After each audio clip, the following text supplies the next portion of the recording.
Tapi lu 2011 tadi udah beli 9 Bitcoin. 9. Apa kabar tuh 9 Bitcoinnya? Kecemplung karena pada saat itu ya standar lah. Kena scam bahasa kasarnya lah ya. Oh sebenarnya ya udah yang scam nih bukan teknologinya, Manusianya. tapi manusianya nih. Orangnya. Nah, di situ. Tapi lu kebagian gak? Ya enggak lah. Ah sumpah, gila. Boleh kebagian. Orang Vigo juga kasar. Oke. Wah. Lu bayar gue sekian. 3 bulan kagak dibayar. Iya, kebagian ampasnya doang. Ampasnya doang. Di ujung gue yang tanggung jawab anjir.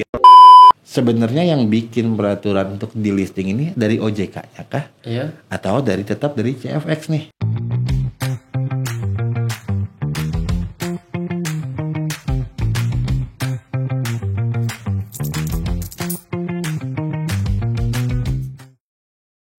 Oke, halo Om Ron. Halo Guntur. Apa kabar? Alhamdulillah baik. Luar biasa. Kamu gimana? Iya, sehat juga Om. Akhirnya ketemu lagi nih kita. Yoi. Udah setahun ya? Lumayan, Harmis. Hampir. Hampir setahun ya. Ya, thank you Om udah datang ke podcast pertama nih dari Gudang Kripto. Akhirnya setelah perjalanan panjang kita bisa mengadakan lah untuk program kita yaitu podcast Gudang Kripto. Oke, thank you banget justru malah diundang. Pertama lagi. Ya, betul. Makanya nih gue pengen ngobrol-ngobrol sih perihal dengan 2025 ya. Perkembangan kripto. Apalagi terakhir nih si kripto BTC lah. Lagi turun kan Betul. harganya. Ya, dan gue juga kenal lo aktif banget di komunitas. Terus juga sama teman-teman developer dan program-program ya. Yes, kurang lebih. Ya, salah satunya kan BlockDev ya? Ya, yang BlockDev lo ID. lagi kembangin ya? Betul, BlockDev ID. I see. Om, boleh dong ceritain perjalanannya BlockDev gitu dari awal sampai lu bisa seperti sekarang. Terus kenapa lu milih ngebangun BlockDev dan juga kedepannya lu mau kayak gimana sih sama BlockDev? I see. Jadi kalau BlockDev kebenaran ulang tahunnya bentar lagi. Oh ya? 31 Januari ulang tahunnya. Berarti nanti 31 Januari itu ulang tahun yang kedua. Oke. Gitu. Jadi sebenarnya inisiasinya sih sudah dari bulan Oktober 2 tahun lalu, berarti 2023 lah ya. 2023. Oke. 2022 jatuhnya. Gitu. Ya. Pas masih COVID dong ya mulai. Masih COVID inisiasi, tapi kita baru keluar pertama kali gitu, bikin event pertama kali yaitu di 31 Desember. Akhirnya 31 Januari. Akhirnya di situ yang kita di-set, oke, ini hari jadinya BlockDev. Ulang tahunnya event BlockDev. pertama. Nah, inisiasinya kenapa? Itu dari foundernya kita, Pak William Sutanto. Gitu. Jadi sesimpel inisiasinya kita melihat teman-teman di dunia kripto ini kebanyakan trader aja nih, gitu. Developernya masih kecil, dikit gitu. Apalagi juga buildersnya. Karena nggak dari scope lingkup Indonesia aja. Secara global developer Web3 pun juga memang masih dikit nih. Gitu. That's why kita inisiasi untuk bikin. Awalnya itu kita bikinnya namanya komunitas developer. Sebelum BlockDev ID kita mau setupnya ini, BlockDev ID adalah komunitas yang khusus developer. Cuman kalau dari situ kan kayaknya terlalu spesifik nih. Gitu. Nanti teman-teman juga yang mau belajar basic dasar fundamental teknologinya takutnya jiper. Wah, gue bukan developer nih, nanti gue nggak bisa masuk. Lalu akhirnya terlalu spesifik. Lalu akhirnya kita rubah judul utamanya jadi blockchain community gitu. Nah, di sananya baru memang kita menspesifik, oke, lu bisa jadi developer bareng di sini. Tapi yang mau nggak jadi developer pun itu bisa belajar bareng nih, gitu. Dari dasar fundamentalnya, pokoknya overall lebih ke teknologinya. Kayak gitu. That's why BlockDev ID ini dibuat gitu. Lalu gue juga bareng sama Pak Will, belum lama, mungkin sekitar 2-3 bulan BlockDev ada. Gue di sana baru bareng ikut terjun di BlockDev ini. Jadi maskot lah ya kalau bahasa lawaknya gitu gue bilang. Jadi maskot jadi badutnya BlockDev. Ya udah buat bantuin nyebarin tentang edukasi ini, literasinya. Karena pada saat itu literasinya masih seputar kripto aja nih.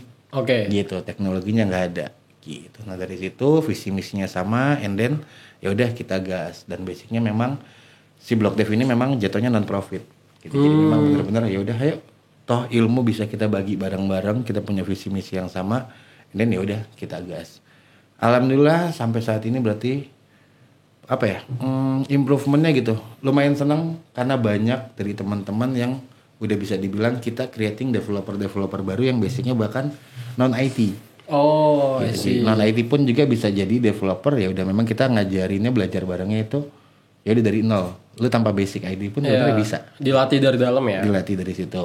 Gitu. Dan juga buat teman-teman yang ya udah mau jadi misalkan sosial media, bizdev gitu dan lain-lain, dengan kalian tahu industrinya, kalian tahu teknologinya, harusnya lebih mudah nih untuk kerja di dunia Web3 atau blockchain. Gitu. Tadi kan lu sempat bilang taunya kriptonya doang ya, tapi teknologinya belum ya. Kriptonya doang nih maksudnya cuma investasi, trading gitu. Betul. Atau seperti apa?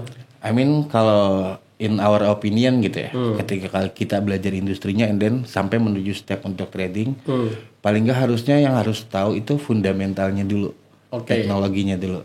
Jadi di Indonesia bahkan mungkin lebih ke global juga, khususnya Indonesia itu teman-teman belajar trading tuh langsung, gitu. Belajar trading langsung as in tanpa tahu teknologinya. Kalau ngomongin contoh nih, gitu, lo diajakin trading segala macam, mereka nggak diajarin step untuk bikin walletnya. Main ke DEX-nya seperti apa, bikin cek wallet pun juga mungkin sometimes masih ada yang bingung nih. Bikin akunnya atau bikin platformnya? Bikin akunnya, ketika ini POV-nya sebagai usernya. Gitu. Jadi anggaplah kalau kita mau main ke Web3 surfingnya kan berarti kita di DEX nih. Ya bukan di CEX ya. Betul. Nah, bahkan sebelum step untuk ke DEX aja, step ke CEX-nya dulu nih nggak diajarin sebenarnya. Alurnya ya, tutorialnya ya. Gitu. Makanya di sana orang jadinya belajar sendiri, banyak yang suka miss, salah ketika mereka main bikin lupa seed price-nya gitu. Padahal duitnya mereka pakai trading di sana atau hilang. Ya, duit real ya. Apa gitu, loss lah. Nah, dengan dasar dari block dev, kita paling nggak ngajarin how to-nya dulu gitu. Sisanya nanti kalian mau jadi trader kah, mau jadi main di futures, main airdrop dan lain-lain, ya itu monggo. Jadi balik lagi itu personal, paling nggak basic teknologinya itu yang kita bantu ajarin. Jadi flow-nya nggak loncat nih. Ya, gitu. Dan gak cuma sekedar FOMO ya. Betul. Jadinya ya itu biasanya orang banyak kena ke drain apa segala macam ya karena balik lagi fundamentalnya nih nggak tahu nih, belum tahu. Cuma mau langsung cuan, taunya nggak cuan juga. Iya, malah makin boncos kan. Tuh. Tapi lu sendiri Om sebagai aktivis lah ya di kripto gitu. Lu sendiri kenal kripto dari kapan? Kalau kenal kripto sebenarnya dari awal gitu. Pertama kali pada saat itu aku bareng sama temanku di kantor lama ya. Masih harga BTC 130.000 udah tahu. 130.000 rupiah. Tahun berapa itu? Itu udah tahu. Mungkin 2011-an. Oh ya? Udah tahu. Wah, gokil gitu. 2011 gue lagi ngapain ya itu? Gitu. Kayak masih main warnet deh. Masih begitu itu udah tahu. Karena waktu itu kita sempat beli barang kayak 9 BTC gitu. Lu beli juga? Beli juga. Oh, lu 2019 sudah entry ya? Udah entry. Karena pada saat itu bidang kerjaku itu di money remittance. Dan kebenaran kita sudah menggunakan third party untuk kripto untuk pengiriman money remittance itu. Pada saat itu gitu. Cuman masih balik lagi ya third party, kita nggak bikin apps-nya, ya masih balik lagi, masih belum ada checks dan lain-lain kayak gitu. Dari situ sih. Tapi gitu. Saat itu 2011 si kripto BTC tadi saat itulah lu taunya BTC ini apa sih? Kalau pada saat itu kita basically gue riset berdua teman gue as in it's next thing gitu. Tapi kalau ngomongin ngulik, nggak ngulik, bener-bener nggak ngulik sama sekali. Jujur ngulik lebih dalam berarti 4 tahun ke belakang itu baru mulai ngulik. 4 tahun belakang berarti 2020. Yes. Gue baru mulai kripto tuh. Oke. Tapi gue penasaran nih. Asli sih 2011 ya harga masih segitu, which is gue nggak pernah tahu saat itu yang namanya BTC. Lu mengenal BTC tuh sejauh mana? Saat itu ya, masih saat itu gitu. Saat itu karena basicnya kalau dari di money remittance itu kita juga punya software house. Jadi memang backgroundku sudah kurang lebih 16-17 tahun di IT. Jadi memang find out about the new tech gitu ya. Nah kalau dari new tech itu masih belum jadi maksis nih untuk teknologi blockchainnya. Jadi masih tahu seblockchain ini as in this is the newest thing as in digital currency, di atasnya berarti cryptocurrencies. Masih di sana aja karena juga narasinya pada saat itu masih cuma untuk sekedar pembayaran si Bitcoin dan juga narasinya pada saat itu benar-benar masih maksis untuk menggantikan fiat. Kalau sekarang kan udah nggak kesana di narasinya, gitu. Makanya kita bisa menggunakan teknologi itu as in, ya udah sampai mana dulu nih yang bisa kita pakai. That's why kalau ngomongin maksis, gue pasti nggak akan beli 9 Bitcoin, udah segambreng tuh gue beli. Iya gitu. Betul. Nah karena pada saat itu ya udah iseng-iseng aja, coba ya udah kayak gitu. Oke. 2011 ya, asli gue masih kepo banget sih momen itu gitu. Berarti saat itu baru ada Bitcoin only ya? Baru ada itu doang. Oke, dan platform yang jual di mana waktu itu? Waktu itu ngambilnya dari Masih website luar? Masih luar. Oh. Gitu, masih ngambil luar. Waktu itu kita third party, ya pokoknya adalah kita kerja sama money remittance ini sama third party, jasa pengiriman uang juga gitu kan. Di Korea kalau nggak salah pada saat itu. And then ya udah mereka yang menggunakan cryptocurrency as in untuk pengiriman uang. Oke. Gitu. White papernya masih sama? Masih. Maksudnya yang Ya, dulu masih sama di sekarang awal. tuh ya sama Masih persis. begitu. 21 juta supply apa segala macam. Masih sesuai itu. Dia balik lagi. Cuman pada saat itu kalau ngecek white paper nggak terlalu ngecek sih sebenarnya. Balik lagi cuman ngelihat dari dasar teknologinya aja. Oke, ya fungsi tadi money remittance ya. Betul. Oke. Tapi memang dulu narasinya udah ini penggantinya fiat gitu. Yes, di awal-awal tuh kayak gitu. Narasinya semuanya tuh menuju ke sana. Ya balik lagi ya kayak kenapa mereka menciptakan this kind of teknologi, purpose-nya kan ke sana nih gitu. Biar tidak diregulasi, biar desentralisasi, semua orang bisa masuk kayak gitu-gitu.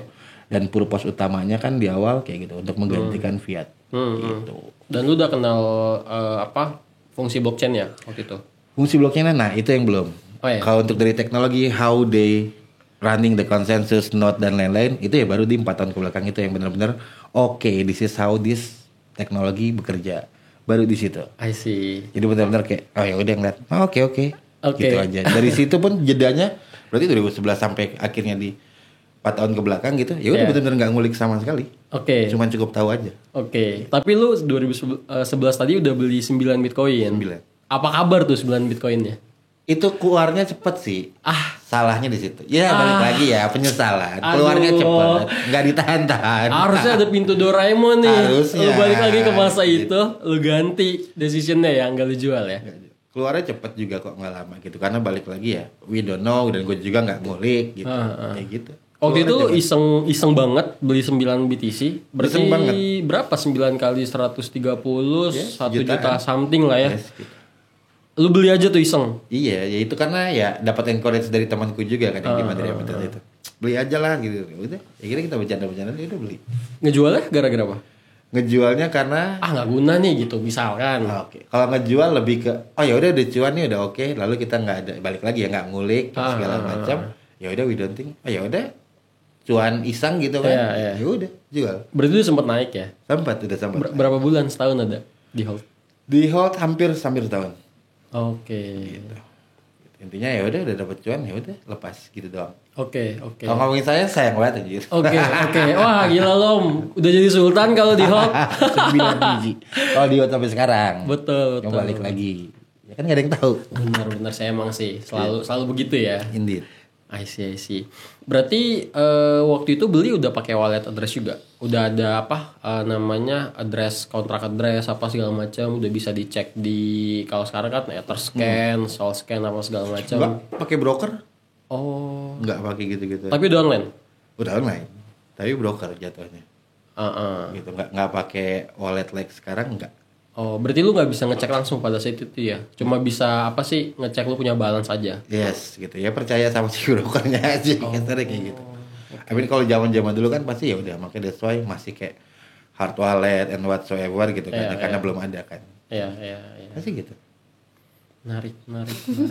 Gue baru tahu loh Om. Baru tahu. Sama ternyata OG ya? Enggak lah, baru saya. Anak baru kemarin sore. Kemarin sore ya. Wah gila sih. Kalau sekarang tuh 1,5 kali 9. Berapa tuh Om? Segambreng. Ya, segambreng lah ya. Iya.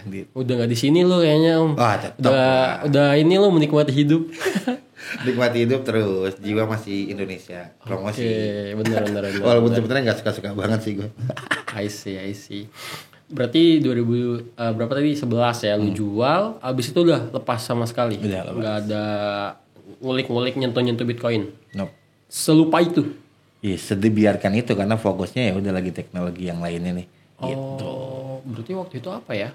Dari 2012 ke atas kayaknya ya Web2 sih. Apa Masih sih? Web2, Lebih ke produk-produk Web2 kan? Betul. Ya berarti mulai awal-awal CRM gitu. Lalu apa ya? SAS. Ya, SAS kayak gitu-gitu. Lalu ada pada saat itu lagi ada zaman trennya namanya VoIP. Oke. Voice over IT protocol kayak gitu-gitu. Oke. Masih belum ada per WhatsApp-WhatsAppan. Belum. Gitu. Nah, pakainya itu VoIP. Jadi ya udah lu teleponan in between negara atau in between pulau dan lain-lain, semuanya gratis ya karena pakai internet itu, pakai VoIP. Gitu. Zaman-zaman PABX anjing jadul banget ya. Iya. Yang biru tuh apa? Satu ada yang biru. Gitu. Iya PABX itu namanya gue lupa. Gue juga kalau namanya. PABX ganti lalu jadi VoIP. Lalu VoIP sekarang baru udah ya itu WhatsApp dan lain-lain ya. gitu. I see. Oke. Berarti pas lo balik lagi ke kripto di 2020 itu triggernya apa? Triggernya standar. Orang Indonesia itu ketika masuk kripto kalau nggak kecemplung dicemplungin. Oke. Gitu ya kalau gue kecemplung. Lo kecemplung. Kecemplung karena pada saat itu ya standar lah. Kena scam bahasa kasarnya lah ya. Oh. Bikin project. Ya udah dibawa kabur duitnya pertama. Oke. Gitu. Bikin kedua lanjutin lagi. Oke. Ya dibohongin lagi gitu kan. Oke. Yang ketiga, saya nggak mau dibohongin lagi. Oke. That's why ketemu Block Dev, gas. Oke. Gitu. Sebagai developer ya berarti waktu itu. Yes, jatuhnya enggak developernya iya itu. Jadi kalau dari ngoding gitu ya, gue bilang di IT, gue like 2016-an tuh udah berhenti ngoding. Udah geser ke produk, manajemen bisnis dan manajemen lain-lain lah ya. kayak gitu. Nah, pas pada saat itu di 1-2 project itu ya overall sih mulai dari bisnisnya gitu. Lalu money flow, marketing dan lain-lain sampai ke teknikalnya kayak gitu ya. Lalu gak ada lah ya standar orang Indo. Oke. Nah, 2 kali kecemplung itu kayak wah, masa gue ketiga masih kecemplung nih. Oke. Ya nggak mau lah akhirnya. Ya udah nih, oke nih jalur yang nggak bener nih. Ditolak. Nyari lah ya, gitu. Ya. Nyari jalur yang bener sampai ketemu sama Block Dev. Oke. Visi misi gas sesuai baru ditekuni. Berarti sebenarnya kalau dibilang kecemplung harusnya lu udah kering terus nyemplung lagi ya. Iya, harusnya. Iya. Cuma karena eager standar manusia kan kayak gue nggak terima nih gitu. Masa gue kecemplung gitu. Padahal sebenarnya apa ya bahasanya? Oke, yang udah gue buat ini udah oke. Cuman mungkin orang-orangnya aja yang nggak oke nih gitu. Nah itu kan harus kita deploy ya. Kita harus nyemplung biar tahu. Oh sebenarnya ya udah yang scam nih bukan teknologinya, manusianya. Tapi manusianya nih. Orangnya. Nah di situ. Jadi ketika lu ketemu orang yang benar ya udah the scam yang nggak ada sebenarnya. Gitu. Ya, karena balik lagi. Benar sih, sepakat. Bukan teknologinya yang scam, ya manusianya standar lah ya. Niatnya ya. Oke. Tadi Om 2 kali. Lu pertama 2020 ya tadi. Itu start bikin apa Om? Gak usah sebut nama gak apa-apa, tapi mainannya lah. Mainannya waktu itu apa sih bisa balik lagi lu ke kripto? Mainannya apa gitu? Pertama kali tuh bikin NFT. Oh, NFT. Oke. Gitu. Bikin NFT, set ya udah. Kalau ngomongin lancar dari pertama gue bikin itu kita private sale nggak nyampe sehari 400 NFT kejual dengan harga 1 NFT 1.500.000. 400 jutaan lah, 600 juta. Gitu. Nah, lu mau ngelanjutin habis private sale berarti pre-sale. Ya. Gitu. Ya udah. Di situ kabur. Harus kabur ya. lagi. Apa namanya? Di situ duitnya dibawa kabur. Oke. Gitu. Dimana harusnya ya udah duit itu buat muterin kan ke pre-sale-nya ngelanjutin dan lain-lain, dibawa kabur gitu. Oke. NFT-nya di ini Polygon apa Matic? NFT-nya waktu itu kita pakai di Avalanche. Avalanche kebenaran 2021 itu kan baru masuk Indo tuh. Iya. Harga Avalanche-nya pun juga lagi tinggi-tingginya hampir 1.8-an lah. Gitu. EVM ya berarti ya. Betul, EVM, masih basic di sana. Oke. Gitu. Masih EVM base. And then ya udah kelar. Tapi lu kebagian nggak? Ya enggak lah. Sumpah, gila. Boleh kebagian. Orang Vigo juga kata, oke. Lu bayar gue sekian. 3 bulan gak dibayar. Iya, kebagian ampasnya doang. Ampasnya doang. Di ujung gue yang tanggung jawab anjir. Tapi doxing gak sih waktu itu? Doxing semi. Oke, berarti ada yang kenal lo langsung juga ya bahwa nih lo nih yang develop gitu. Yes. Itu gimana orang-orang yang tahu pas ini Rupul nih? Ya standar lah ya balik lagi. Pasti kan ada macam-macam POV-nya gitu kan. Yang satu ngomong begini-begini ya kalau dari gue ke user-usernya ya udah buka-bukaan aja. Apa adanya ya. Gue begini ya udah akhirnya mereka oke, berarti bukan gue yang buat duit nih, yang sini. Gitu. Oh ya udah gitu. Tapi nggak ditangkap atau apa gitu? Dikejar atau apa gitu? Ya sisi regulasi nggak ada. Oh, tapi orangnya tahu kan? Orangnya tahu. Bahwa gitu. ini kabur. Kalau mau dikejar kabur udah hilang-hilangan udah. Lalu dari holdersnya pun juga ada mencoba untuk mau ngejar nyamperin apa segala macam ya. But in the end apa yang bisa Capek juga capek gitu kan gitu. Mau kita gebukin gitu lo balikin duitnya ya nggak mungkin juga kan, ngapain. Kalau digebukin duitnya balik nggak apa-apa. Kalau nggak balik benar. gitu. Itu yang pertama nih. Yang kedua apa yang kedua mainan? Yang kedua mirip. NFT juga? Dilanjutin. Sama. Tapi jadi beda beda apa nih sebutannya ya? Owner lah. Ya, kurang lebih hitungannya tim core timnya masih gua gitu. Lalu singkatnya ada komunitas yang mau ya udah gue bantuin cari investor deh katanya gitu. Oke.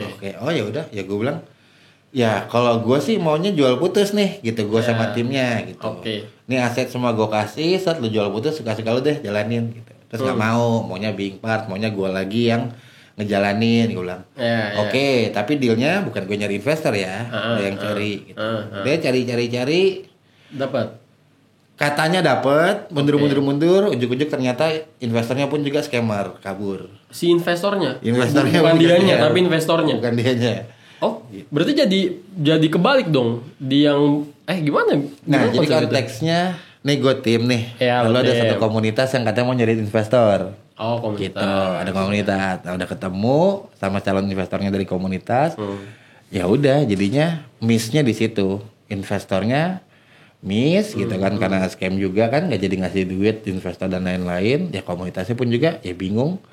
Udah nggak ada lagi, nggak punya another investor. Ya udah selesai. Oke. Mati lagi.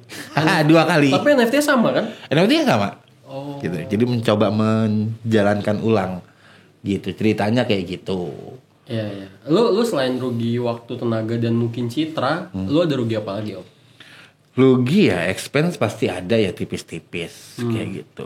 Cuman sisanya ya kalau ngambil rugi ya pasti waktu dan tenaga sih. Karena kan ngedevelopnya ya udah gue tektokan sama tim dan lain-lain. Karena konteksnya di sini bukan gue doang ya, core timnya ya, gitu kayak tim-tim developer yang lainnya, sosial media dan lain-lain kayak gitu. Ya, nggak dapat apa-apa juga mereka. Nggak. Wow. Orang tim desainnya aja yang gambar NFT cuma dapat berapa ya anjir? Wow. Oke. Sedih banget ya. 20% nggak nyampe dari yang dijanjikan dapatnya. Gitu. Dan relasi lu gimana? Orang-orang yang beli kenal lu, nah lu sampai sekarang gimana relasi sama dia? Kalau saya sih Sosok aja. Kalau gue sih ya masih tetap keep maintain and whatever. Balik lagi ya ini guanya ya. Kalau gue mah ya hayu, lu masih mau kenal hayu. Kalau enggak ya udah. Kecil gitu. Banget lah ya. Iyalah santuy. Nggak usah dipusingin. Kalau mereka mau ngomongnya gue gimana juga ya udah suka-suka lu. Iya. Berarti track record aman lah ya. Aman harusnya. Karena bisa diklarifikasi kan. Oke, itu yang kedua. Ketiga kan Block Dev nih. Tadi siapa? Pak Wil ya? Pak Wil. Oke, itu gimana Om? Kalau Block Dev sendiri akhirnya lu bisa agree dengan 2 kali dibilang trauma lah. Ya lu gimana? Kok bisa agree sih? Apa yang lu lihat? Apa yang lu pandang gitu sehingga lu believe jalan sama Pak Wil? Agree-nya pada saat itu ketika di event meet up-nya Block Dev, gue pun juga nggak tahu nih Pak Wil siapa. Jujur gue masih nggak tahu. Gue nggak tahu dia siapa segala macam. Ya udah gue datang ke komunitas event, gue lihat-lihat, ngobrol-ngobrol. Pada saat itu pun juga di event itu gue nggak ngobrol sama Pak Wil. Gitu. Ya mungkin singkat cerita gampangnya pas gue kesana yang jadi orang sosmednya dan lain-lain itu kebenaran suaminya adik gue. Gitu. Jadi udah kenal ya udah akhirnya ini gue nggak sendirian banget nih gue datang ke event gitu kan. Ya udah ada kenal ngobrol-ngobrol baru tuh networking sama yang lain-lainnya. And then ternyata nggak lama dari situ next month ditawarin gitu dari tim Block Dev-nya. Kita lagi nyari ini. Nah kalau gue sukanya adalah pada saat itu Block Dev ketika event pertama mereka masih mau cari tahu nih jati dirinya mau dibawa ke arah mana. Dan gue suka melihat ketika ada event itu semua orang being part di sana, semua orang bisa ngasih ideation, semua orang support dan lain-lain. Lalu gue ngeliat juga visi misinya. Ketika Pak Will present, it's a good thing gitu kan. Karena ya balik lagi dari 2 kali ke scam ini, menurut gue yang ini memang jauh lebih jelas nih. Gitu, nggak ada potensial end scam, lalu juga non profit. Ya udah after dari situ tawarin mereka lagi nyari edukator gitu, buat bikin modul dan lain-lain. Ya udah interview lah gue sama mereka, ngobrol lagi baru langsung sama Pak Will sama Pak Den pada saat itu. Ya udah makin yakin sih, this is jalan yang benar nih. Gitu. Dari situ baru gue tahu Pak Will si ini gitu. Baru taunya di situ. Pertama kali di event gue nggak tahu dia siapa. Sebenernya nggak tahu gitu. Berarti sebelum tanggal 31 Januari tadi 2022. Setelahnya justru. Oh itu setelahnya. Berarti udah ada duluan blog dev-nya ya baru join ya. Betul. Jadi pada saat itu masih Telegramnya masih puluhan lah ya kayak gitu. Lalu kita ada rutin telecall seminggu sekali bareng Pak Will itu brainstorm. Nah di situ yang gue makin oke, dia mau dengerin suara orang-orang bener-bener. Ya udah ini suaranya kita semua. Makanya di awal ketika blog dev ada kita bilang ini bukan komunitasnya Pak Will. Nah Pak Will itu dihilangkan, ini komunitasnya punya kita bersama. So everyone punya hak yang sama untuk ya udah lu mau bikin apa mau jalan bareng gitu sih. Selama visi misinya sesuai nih gitu. Core-nya dari blog dev berarti itu ada 3, desentralisasi, kolaborasi dan edukasi. Selama meliputi 3 core itu ya udah kita bisa jalan bareng nih. Gitu. Immutable dan anonimusnya nggak masuk? Nggak masuk. Karena kan tiba-tiba gue nggak anonimus. Iya sih ya. Tadinya gue yang oke gue nggak mau kelihatan tiba-tiba nanti kamu nongol ya kata Pak Will. Ya gimana? Udah kira nongol sampai sekarang. Kayaknya lu emang harus nongol sih Om. Karena kalau lu nggak nongol blog dev mungkin bisa beda citra nih. Bisa ya, balik lagi plus minus. Kalau gue sama-sama diuntungkan lah ya basicnya. Gue juga diuntungkan dengan dari blog dev dibalik dari Pak Will sendiri gitu kan. Ya mungkin juga blog dev dapat hal yang sama dengan ya udah gue memang suka rajin keluar nongol segala macam karena balik dari situ kalau gue personally gitu ya. Siklusnya di Web3 ini kita harus setup personal brandingnya ya gitu. Kalau saya kan ninja ya biasanya gitu. Saya nggak punya LinkedIn, CV saya pun juga nggak ada gitu ya. Jadi saya emang nggak mau punya hal-hal kayak gitu. And then ya udah gue nggak akan bisa bawa blog dev nih kalau gue nggak turun. Gitu. That's why gue turun. Itu dulu. Makanya lu sekarang turun gitu. Yes, dulu gue selalu kayak gitu. Gue nggak punya LinkedIn sama sekali nggak punya. Memang nggak pernah mau. CV pun juga begitu aja. Gue 3 perusahaan, 1 perusahaan keluarga, 2 perusahaan teman gue. Jadi udah gitu doang. Sisanya ninja semua. Wow, Dan lu sekarang ada di mana-mana Om? Enggak juga. Iyalah, gue ada di Twitter tuh. Gue nggak pernah mainan Twitter. Gue ngeliat nih kalau poster. Anjay, Om Ron lagi. Yang ini anjay, Om Ron lagi event yang gitu. Wah, bosan gila. Bosan gak? Keren sih gue ngeliatnya. Gila. Jago banget minggilnya gitu loh. Kan? Karena kan semua itu apa ya? Community itu syarat sama yang namanya relasi kan, connecting kan. Which is ya lu bisa ngebangun itu gitu loh. Instead of ya lu punya blog dev tapi orang-orang kenalnya Ronnya dulu baru blog dev gitu. Nggak tahu ya, ini pandangan gue ya. Mungkin orang beda nih. Ada yang kenalnya blog dev siapa sih isinya? Kalau ini sebaliknya, Ronnya dulu nih. Oh Ron ya. Oh yang blog dev ya gitu. Itu jadi terhura saya. Oh gitu. Tapi kalau dari POV ku pada saat itu kan kebanyakan mereka online ya, creating AMA dan lain-lain, banyak tuh komunitas online. Kalau dari ku sendiri ya networking online nggak masalah. But once ketika lo nggak ada ketemu offline-nya, bondingnya tuh nggak dapet nih. Gitu, paling nggak lo ketemu dulu sekali di offline and then nextnya lo continue di online monggo. Gitu, tetap harus ada interaksi langsung and then grinding lo kemana ya itu dibutuhkan. Gitu. Kalau menurutku kalau memang lo balik lagi ya mau creating ya udah the large community and whatsoever gitu. Karena kalau kita setupnya cuman online doang gitu ya. In my opinion it's not gonna works karena ya udah everyone bisa jadi juga kayak ya mungkin jatuhnya buzzer aja gitu. Bukan orang-orang yang memang punya niat realnya gitu. ya. That's why blog dev lebih banyak kesana terjun langsung karena ya udah kita mau ciptain itu. Dan kita juga sekalian mau nanya kayak sungkan mau ngobrol sama Mas Ron kayak gini. Ya nggak perlu, gue bilang yang ada gue yang nyamperin lu gitu. Justru kalau gue lagi event gitu gue lihat orang-orang yang lu lagi gitu, ya nggak gue sentuh tuh. Paling salaman doang. Gue cari yang belum pernah gue ngobrol nih. Benar. Gitu yang gue incar kasarnya. Gitu kayak nanya. Masuk dari mana, datang sendiri apa, segala macam, apa yang lu mau, kayak gitu-gitu. I see. Kan lu juga waktu itu datang ke event kita kan, Gudang Kripto, Cryptox 2 atau 3 tuh? 2 kan? 2. Ya itu gue first time lah lihat lu gitu. Dan saat itu memang kita ke komunitas baru mulai kan. Dan ya dengan mengundang lu pada saat itu, gue melihat impact ngebuka relasi selanjutnya, itu kerasa sih Om. Serius itu kerasa. Karena ya gue nggak tahu ya lu atau Blog TV sendiri kayak open aja gitu loh. Untuk ngebuka lagi relasi-relasi yang kalian ketahui nggak kita ketahui gitu. Makanya nolong banget sih. Balik balik dari core-nya Block Dev ya gitu, balik lagi kan industri ini juga masih niche gitu. Yeah. Kalau tujuan utamanya Block Dev adalah mass adoption ini terjadi di Indonesia untuk semuanya ya, tahu dengan teknologi, and then mengkerucut ya udah kita ciptain more developer, makin kerucut lagi more builders. Makanya sekarang Block Dev sudah punya IP baru lagi namanya ID Biddle. Itu yang memang untuk khusus teman-teman yang udah kita ajarin jadi developer. Yeah. Kita bikin lagi nih another next step, yaitu lu buat jadi builder, creating project, creating startup. Sampai syukur-syukur end goal-nya Indonesia punya satu project yang dipakai seluruh global. Purpose-nya ke sana. Jadi ya kalau ngomongin kurang, jujur ya masih kurang gitu kan. Di Indonesia belum ada project yang seperti itu. Tetangga-tetangga lain ya udah punya Pendle and whatsoever gitu kan gitu. Masa Block Dev Indonesia nggak ada sih. Betul. Gitu. Konteksnya di Indonesia itu. That's why we creating lanjutannya sampai ke sana gitu. Nah, kenapa ngebuka gitu ya?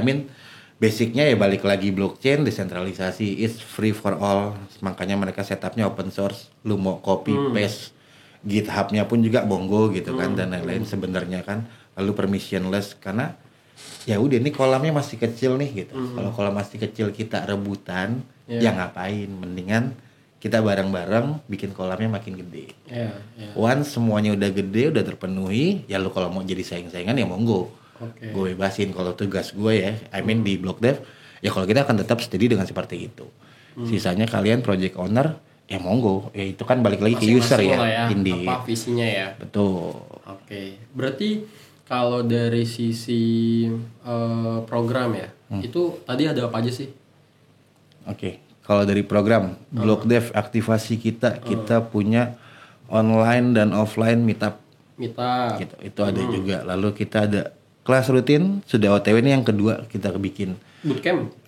Kelas rutin ini online. Online class aja online gitu? Class aja.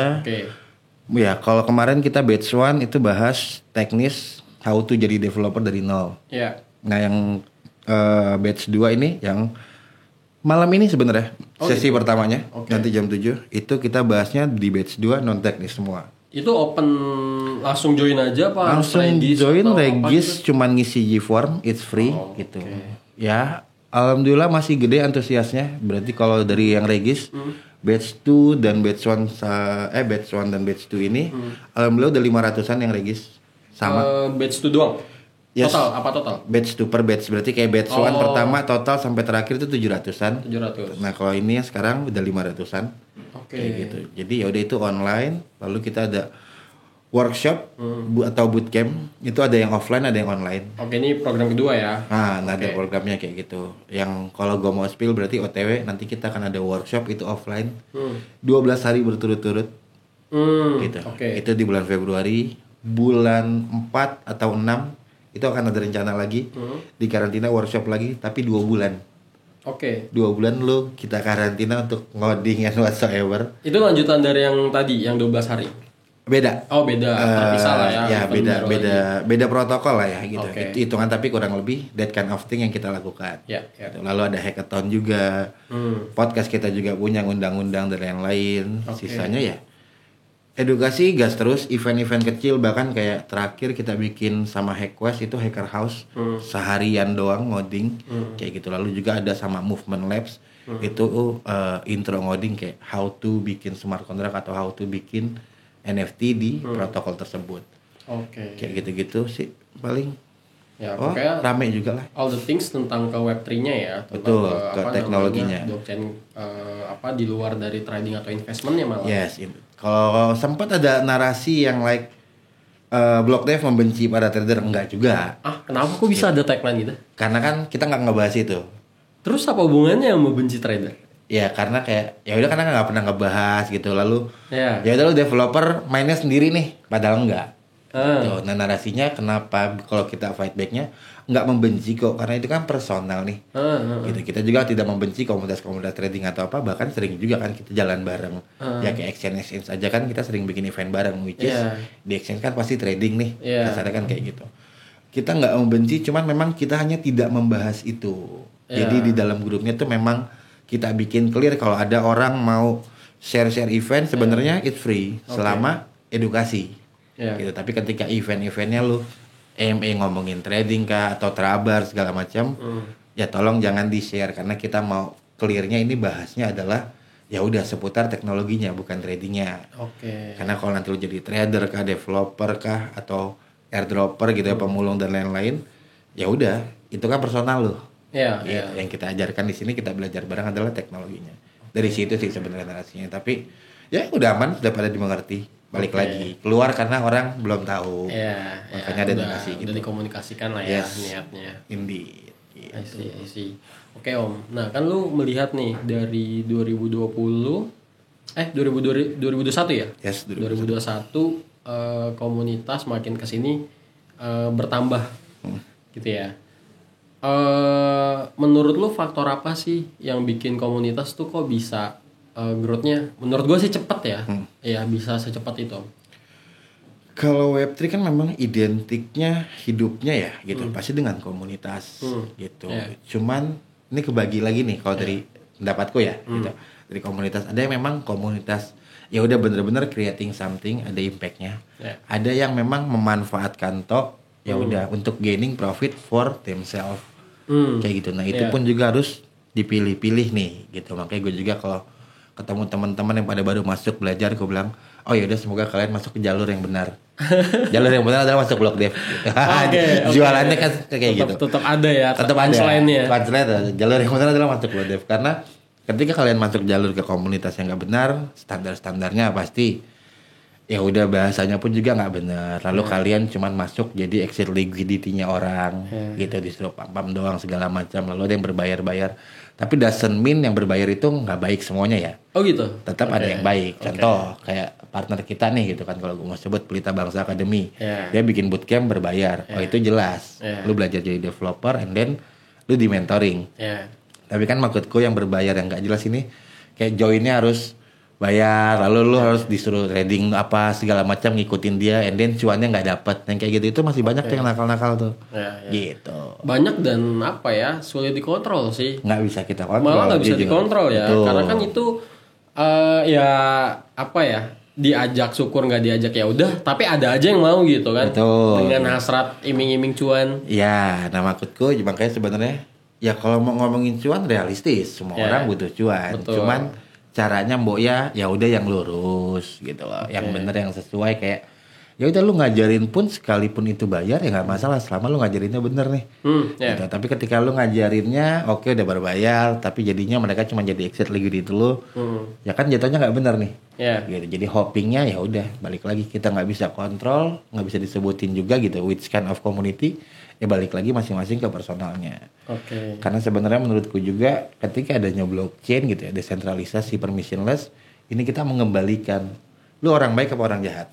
Lu punya niat baik atau punya niat jahat.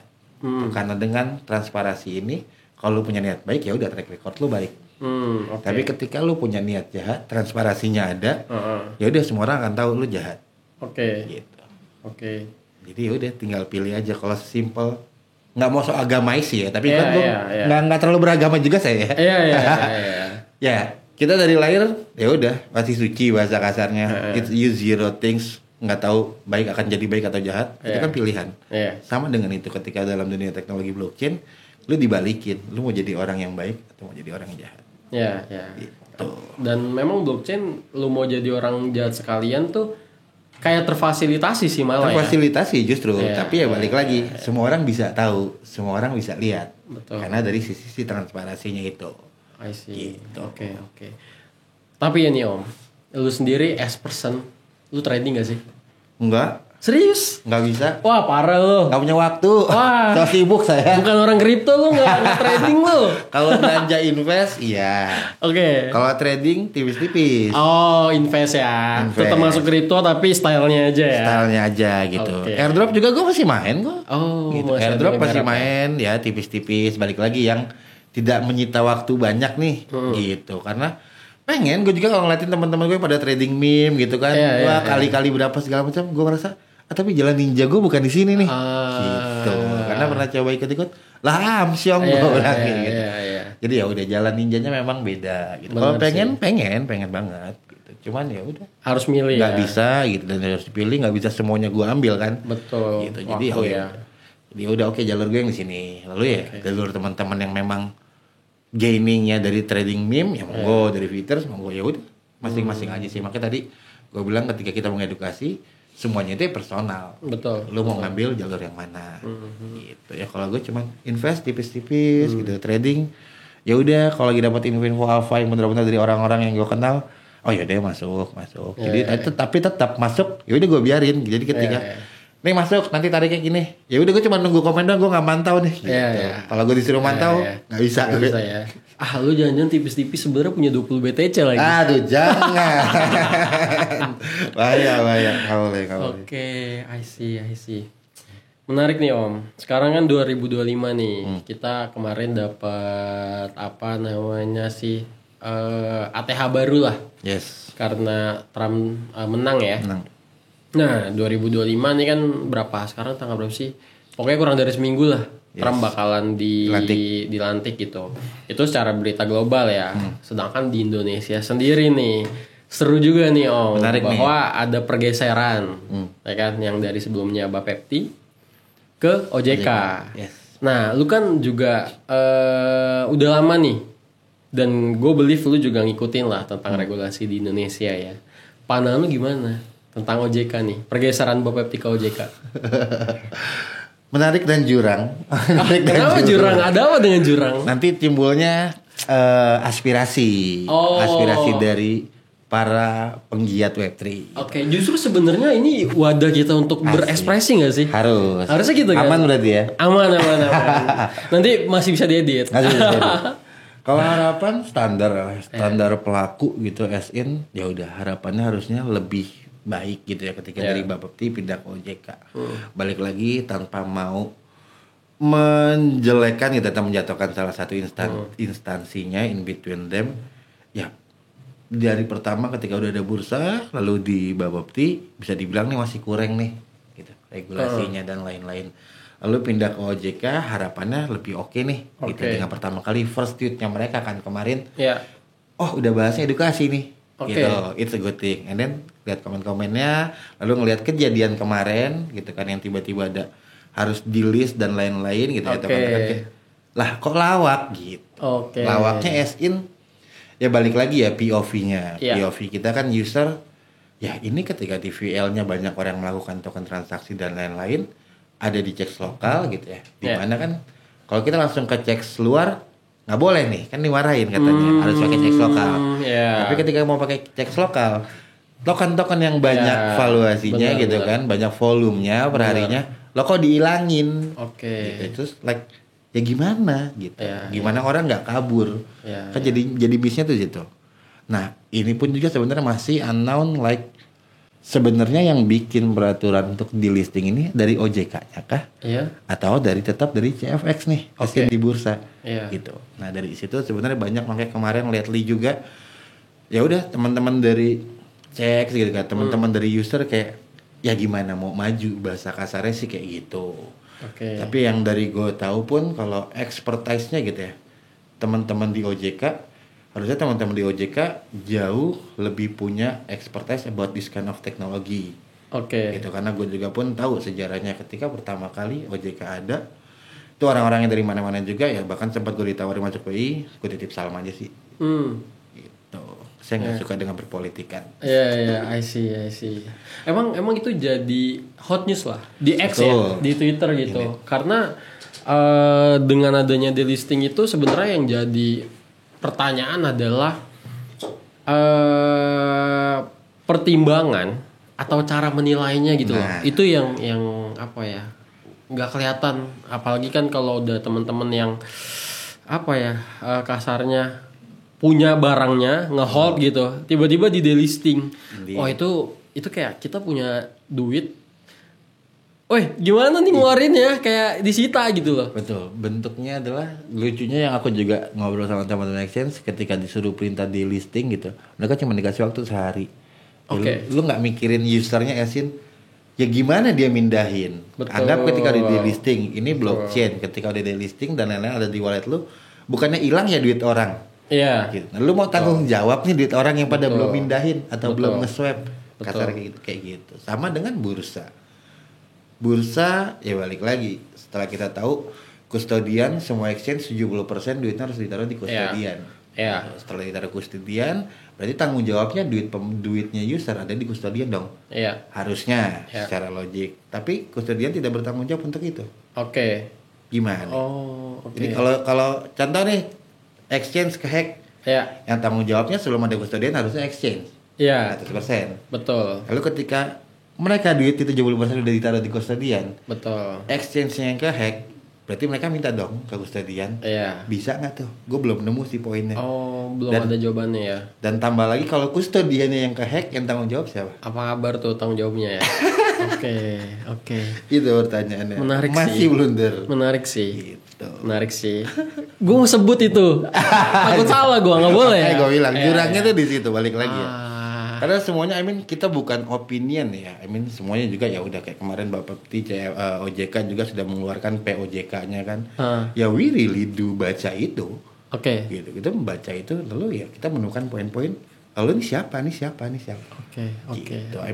Bukan cuman sekedar obrolan warkop yang berasumsi, but we still ya udah kita baca itu and then keluarlah pertanyaan-pertanyaan ini. That's why kita punya valid data as in ini kemana, ini gimana gitu. Iya. Sama dengan ketika sandbox kemarin yang kita dapat infonya sandbox OJK tuh bayar. Oke. Ngobrol lah, ketemu end kind of event sama orang OJK. Oh nggak bayar kok gini. Tapi kan tetap diminta deposit, tetap ada buat uang orang gini. Ya memang ada sih. Jadi gimana? Oke. Bayar apa enggak? Oke. Purpose kalian di sandbox tuh kerjaannya untuk apa? Mau dibawa kemana? Gitu. Oke. Bahkan sampai gue kasih analogi, ini kita project builders gitu ya, bikin project. Analoginya adalah lu anak kecil gitu, baru mau ngerangkak. Ya. Lalu lu harus masuk ke sandbox gitu ya. Kan harusnya dibantuin ya buat Betul. ngerangkak, buat jalan gitu. Betul. Tapi di sini lu harus beli alat-alat buat ngebantunya. Ya duitnya dari mana? Bocah masih kecil. Iya. Kecuali lu kasih duit dulu, lu sediain nih barangnya. Oke. Setuju. Oke. Terus gue tanya kayak gitu kan jawab, oh kita ada kok mau menuju ke sana, tapi baru mau masih on development. Ya nggak ada dong sekarang. Ya udah. Oke. I see. Om, gue terngiang-ngiang nih karena lu ngomong jurang duluan tuh, gue mau nanya jadi ragu-ragu.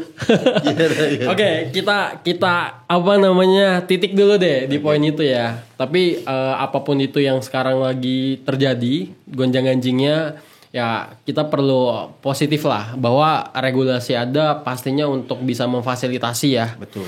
Kedepannya walaupun belum sempurna, masih banyak apa sih pertanyaan-pertanyaan atau resiko-resiko yang kalau ditanya nggak bisa langsung dijawab gitu, which is ya saya proses lah ya dari regulasi juga ya.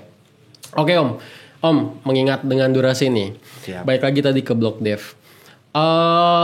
Dari sudut pandang lu sendiri untuk para komunitas ya yang either baru join atau sudah lama itu harus bagaimana sih di kripto, di blockchain dan di Web3 gitu agar nggak ketinggalan gitu loh dengan industri yang baru mulai tumbuh ini apalagi di Indonesia ya. Kalau simpelnya basicnya ya ditinggiin kemauannya and then never stop learning ya. Gitu. Kalau dari gue pun juga gue masih terus mempelajari, balik lagi protokol pun juga sudah mulai banyak nih kayak layer 2 yang baru and then another thing. Kalau kemarin kita narasinya ngomongin roll up. Ya. Roll up pun sekarang sebenarnya udah ada tambahannya lagi. Tambahannya lagi Yasin mungkin penggunaannya lebih ke narasi yang lagi rame ya agent nih. Tadinya AI doang jadi AI agent. And yang tadinya DeFi, yang tadinya biotech, mereka sekarang jadinya ada DeFi, Desai, di biotech, bahkan AI untuk biotech pun, AI untuk science pun juga udah ada. Gitu. So ya jangan berhenti lah ya gitu. Gue juga masih belajar bareng di Block Dev pun juga, makanya kita selalu ngajaknya bukan kita yang ngajarin tapi Yasin belajar bareng. Karena gue juga pun banyak tahu dari teman-teman developer juga atau komunitas yang lain kayak oh lagi ada hal ini loh yang baru, ada IRC ini loh yang baru. Itu pun gue juga taunya dari orang. Gitu. Bukan gue tahu semuanya Yasin, nggak ada sih. Apalagi balik lagi kemarin gue ada sempat quote ya suhu sebenarnya nggak ada. Gitu. Karena kalau ngomongin profesor pun juga mereka kan sesuai nih satu sisi satu hal anggap spesifik. Orang punya expertise lebih tinggi di DeFi, oke, wajar. Tapi kalau mereka tahu semuanya nggak mungkin. Gitu. So spesifikasi pasti satu-satu. Tapi kalau suhu as in semuanya menurutku nggak ada sih. Even though ya udah balik lagi ya, paling panggilan suhu raja and whatsoever ya standar lah ya. Nanggapinnya candaan atau apa, nggak perlu, karena ya balik lagi gue juga pun banyak belajar dari teman-teman gue yang masih di bawah gue umur 20-an bahkan whatsoever, gue banyak belajar sama mereka juga. Jadi ya udah masuk ke komunitasnya yang benar, jangan yang salah gitu. Salah satunya mungkin yang benar Block Dev. Jualan lagi. Gue itu udah berapa kali nih. Jualan dulu. Iya. Block Dev kita bisa belajar bareng. Find out lagi teknologinya, apalagi ya balik lagi tadi ini masih niche, masih berkembang. Co-op-nya gitu untuk pace-nya kenceng banget. Gitu kayak hari ini lo bahas ini, besok pun udah bisa berubah. Jangan kan hitungan bulan atau tahun gitu. Even minggu pun sudah bisa banyak narasi yang berubah gitu. Jadi udah tetap belajar terus, belajar bareng. Yaudah. Sampai situ baru kita bisa tahu nih, oke, sebesar ini nih teknologi. Karena gue selalu mention sama teman-teman, mindsetnya kalian taruh blockchain ini adalah bukan hal baru yang too much gitu. Sesimpel perkembangan teknologi aja. Betul. Dimana ya udah kita teknologi berkembang, semua orang pasti akan mengejar the newest teknologi. Gitu. Berarti pace-nya cocok banget buat anak-anak umur 20-an ya Om ya. Cocok. Om gue masih 20-an juga loh. Sama gue juga. Sama ya. 20 tahun yang lalu maksudnya. Kurang lebih. Oke Om. Thank you buat discuss-nya hari ini. Good luck juga nih buat Block Dev ya. Siap. Dan jangan lupa Om, pada saat sama teman-teman Block Dev untuk bisa pakai aplikasi Gudang Kripto. Asik ya. Gantian nih gua. Gantian jualan. Jualan. Thank you Om, sampai ketemu lagi. Banyak, Oke. See you.